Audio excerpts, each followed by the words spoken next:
Hi everyone. Uh, I have an interesting rum here today, and it's one that I've tried quite a few times. And this may surprise some of you, but it is an American rum, and as most of you know, I'm not really that much of a fan. I think that Americans have this bad habit of opening whole distilleries, and unlike the fierce focus of, let's say, the Australians or the New Brits, they tend to try and make everything, whether it's brandy or vodka or gin or rum or whiskey or whatever, and they just go like 10 different directions all at the same time, and then they pretend they make a rum, but they really don't care. So most of the efforts that we see tend to be either races to the bottom that go for the cheap seats, in order to maximize sales, or they are going for the inoffensive middle in order to avoid pissing off as many people as possible.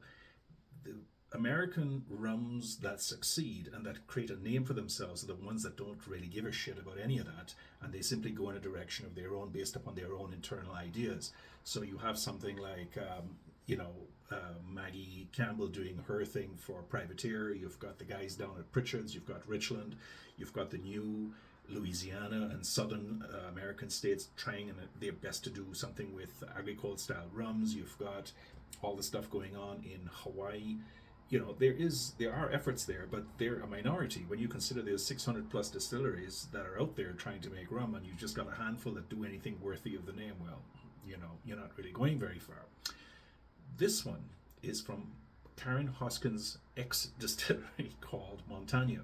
Now, Montanya has been around since about 2008, and they've always been in Colorado. Karen Hoskin apparently fell in love with rum when she was in India. I like to think she was in Goa around 1999, and then she brought that vision to fruition and created this distillery called Montanya. Now they've got a very good ecological background and footprint.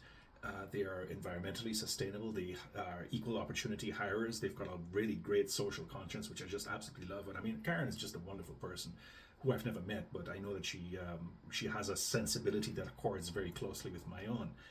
Um, they basically have four major rums. So I've already reviewed the Platino, which is a white rum, and then there's the Exclusiva, which was about, I think, 3 years old, and then there's another one called the Valenti, I believe, which is about 4 years old, and they kind of play around with the casks and the double aging and so on and so forth, but it is all pot still stuff, which is really nice. Now, there is one other rum that they make.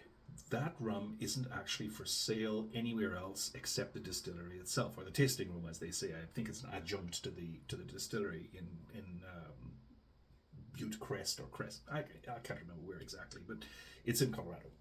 Let's just leave it at that. And this is the oldest rum they make, and it's also the strongest rum they make at 50%. So it's a 7-year-old rum, and because there's nothing on it about this rum in the website, then it's kind of like a bit of a case of guesswork at what exactly they're doing here. But as far as I'm concerned, it's molasses from the usual sources. The website gives my review, which I've written already, is going to give you all the basic details. Um, it's the fermentation is about, I think, 2 to 3 weeks, and then it's run through the pot still, and then it's put in American oak. There may be a secondary maturation, or at the very least a finishing, but I wasn't able to establish that in time for this review. The important thing is the rum really is kind of interesting. Now, the Exclusiva was interesting in a different way. It was a very original rum. It had all these weird tastes going off in different directions and then somehow coming together in something that kind of sort of worked. This is something very similar. So, for the first thing, oh man, very, very nice. So, 50%, remember that 50%. And you're going to get some very interesting initial taste. So we've got some cardboard, you've got a little bit of cucumbers in canned vinegar with a bit of chili in there. All of this kind of sharp, ashy iodine kind of taste. It's really quite peculiar, but it works somehow. It really does. And then afterwards, you get some of these tart, sour fruits, kimchi, the cabbage, the fermented cabbage, and so on, the Korean stuff that kind of tickles the tongue, or ashlian fu from Central Asia, which I've mentioned before. It's that kind of thing. And yet it comes together into a really nice, solid, sweet, semi sweet, firm taste, a nose that then continues on to the taste with a few extra things added on. So what you're really coming down with at the end of the day is sort of like a sweet and sour vegetable soup with a little bit of black pepper, perhaps a bit too heavy, And yet it really is kind of a nice rum that's been sanded down by the fact that it's been aged for 7 years in whichever barrels it was. Like I said, I'm going to assume it's oak. So on that basis, it's an interesting contrast to the Exclusiva because there it was part of what made it work is the enthusiasm and the freshness and the brightness of the youth. Here we've got a 7-year-old rum which tamps down the originality a bit and doesn't have that same sort of expressiveness, but at the same time, it's a bit more elegant as a consequence of that. It's a better sipping rum, it's a better nosing rum kind of thing, while at the same time losing that wild, joyous abandon of some young thing just going off in its own direction. I quite liked it actually. Oh yeah. So I'm going to give this about 85 points. I think that's just about right. And unfortunately, Karen Hoskins is no longer in charge and isn't the CEO of Montanya anymore. It's been taken over by venture capital group, which only has this one asset. So clearly, they're doing something else.